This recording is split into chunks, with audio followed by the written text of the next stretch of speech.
Hey, it's Thomas Mulready from CoolCleveland.com. We're down at Playhouse Square, really in one of the Cleveland Playhouse's areas here, and we're at the Cuyahoga Arts and Culture board meeting where they just passed an interesting resolution. We're talking with Tom Schorgl from Community Partnership for Arts and Culture. Tom, what's your take on what's just happened here? Because they decided to go ahead and ask the Cuyahoga County Council to renew this very important tax that funds arts in this community. Well, this is historic because this is the first time we will be asking the county to renew it.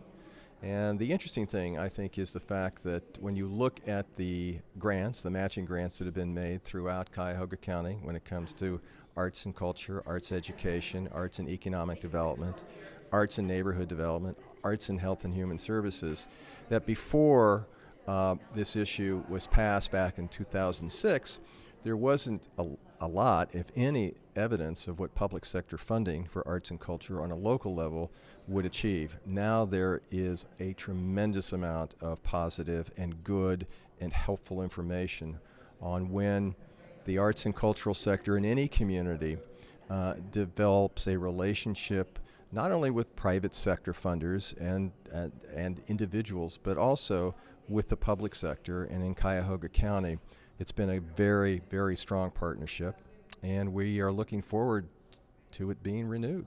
Right.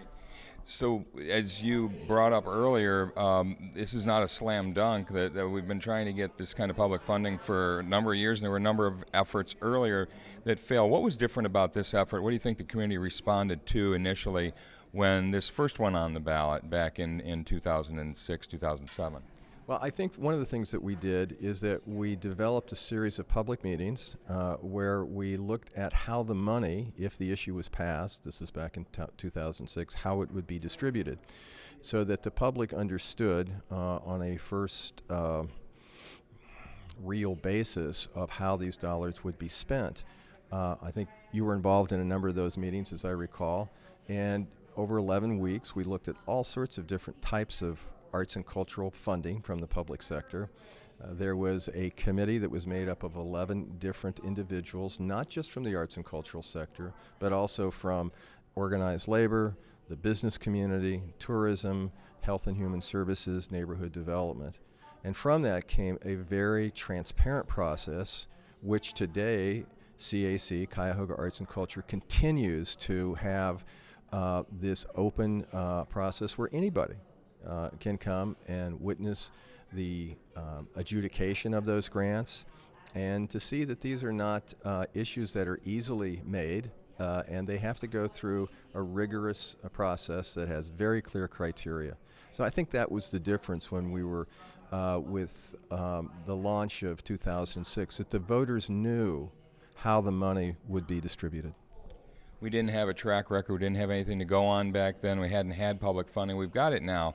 They've given out over 1,000 grants, $100 million of funding to literally over 1,000 organizations in this region. And it goes beyond just the arts and culture. As you and I know, we heard from Joe Marinucci today from Downtown Cleveland Alliance say and speak to the economic impact of this. Talk about if you were surprised by that, because you were obviously anticipating that earlier, but the economic impact of the arts and culture, is that still a big story? Oh yeah, absolutely. I mean, one of the things that we do is that we look at both the for-profit and not-for-profit sector of arts and culture, and they're related, they're symbiotic. And we just released a research piece on the visual arts, crafts, and design arts.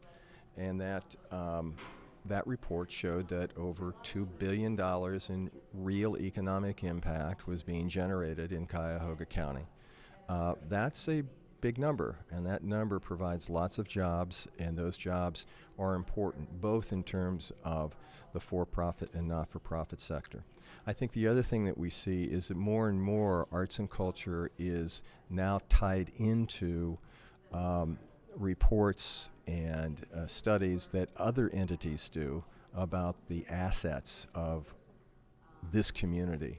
And so arts and culture is, I think, now kind of in the front row seat with business and organized labor and education and health and human services and the medical community. All of this is important to distinguish Greater Cleveland and Cuyahoga County when it comes to the reason that we have a great quality of life here. We have really fine educational programs in terms of arts and culture and neighborhood development. More and more we see community development corporations getting involved in identifying what the indigenous arts and cultural assets are in their neighborhoods and building on that. So it is being recognized as a true community building partner, the arts and cultural sector. Tom, thanks so much for all your good work, and thanks for taking a few moments to speak. My pleasure. Always good to speak with you, Tom. Hey, it's Thomas Mulready from CoolCleveland.com. Have a great week in Cool Cleveland.